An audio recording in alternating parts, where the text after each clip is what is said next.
Hey, I'm Mike, And I'm Evan. and we're from the band Single Mothers. Today we're answering your questions that you asked us on social media.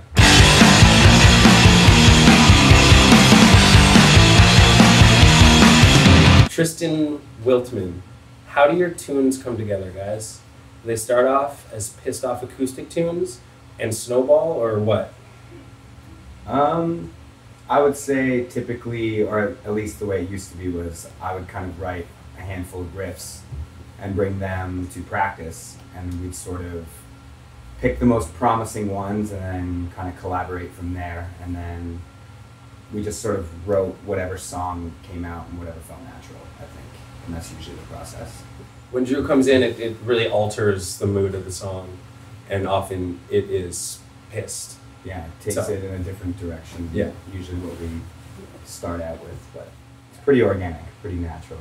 We don't really fight anything. That night I fell into the pharmacy. I thought I was in a lucid dream. Michael Lewis, at your Victoria show, you threw a mic stand at me, and it hit me in the head. I was wearing a banana suit. Was the mic stand thrown at me because you guys don't like bananas, or was it purely coincidence? Thank you. I love bananas, so I can't really speak for Drew, but I'm guessing it was purely coincidence. It was a small show. Oh, Victoria, that was a crazy Yeah, it was one. a nuts. Yeah. It was a Okay, big- yeah, then yeah, totally coincidence. Yeah.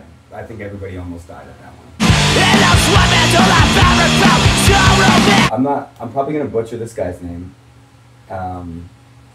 Anthony Arguelles? Arguelles? Arguelles. Were there really at one point two incarnations of Single Mothers? How did that occur, and how was it resolved? My understanding is that there was like more than two. There were like 4 or 5 different versions of Single Mothers. This one has been the longest incarnation. We've been a band basically for the last 3.5, 4 years. Yeah. So, but before that, it was just like a revolving door of musicians, and then Drew, of course. There was also that one time when there was 2 versions of the band happening at the same time. Mm-hmm. That was just when Drew was in the midst of firing one of the other lineups, and then I joined the second one, which is now this current incarnation. In terms of a resolution, I just think that they didn't have a singer, the other one, so that kind of resolved itself. And they'll give it to me.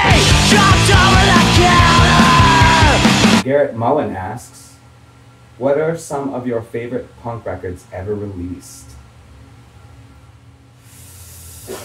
Oh god, this is where they find out that we're frauds. Yeah. You know what?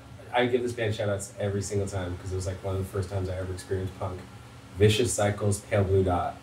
Yeah, it's true. That's a good one. One of the best punk records to come out of Ontario ever.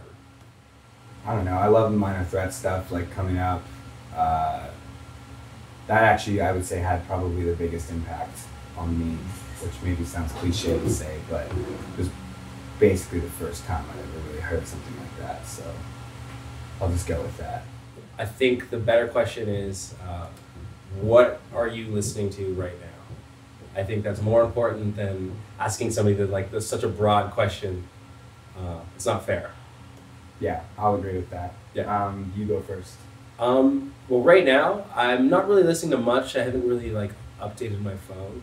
I guess on this last tour I was really trying to listen to a lot, like the new Travis Scott record, Bobby Shmurda.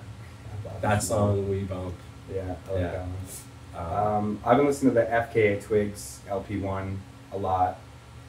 It's a really good one.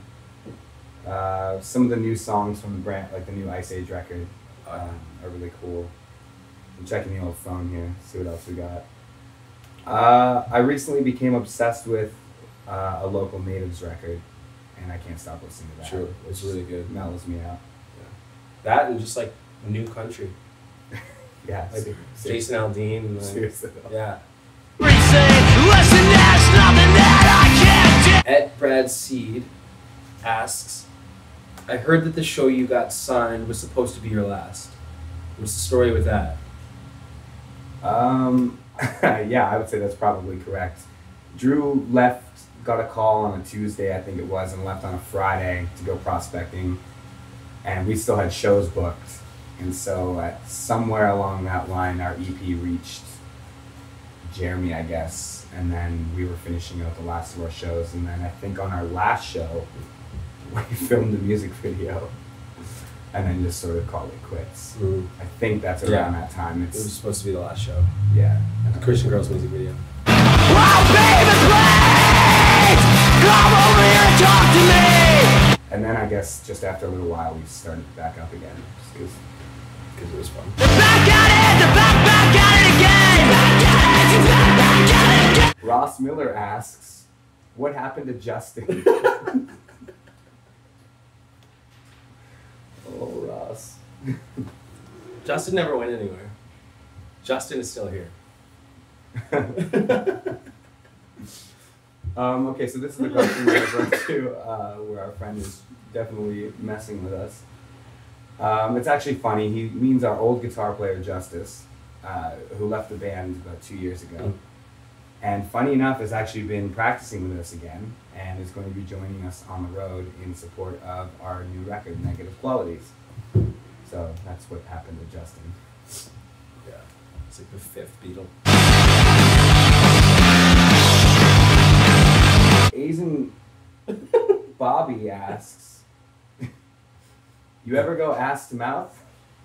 Oh, God. My parents are going to be watching this.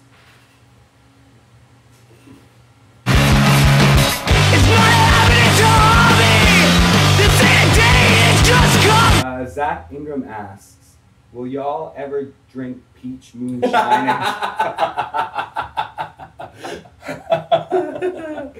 I don't think I will. No, I can't. No. I lost my iPhone that night. I lost my sanity. Yeah. And my pants. That's it. You're watching Exclaim TV Chatroom for single mothers. I keep growing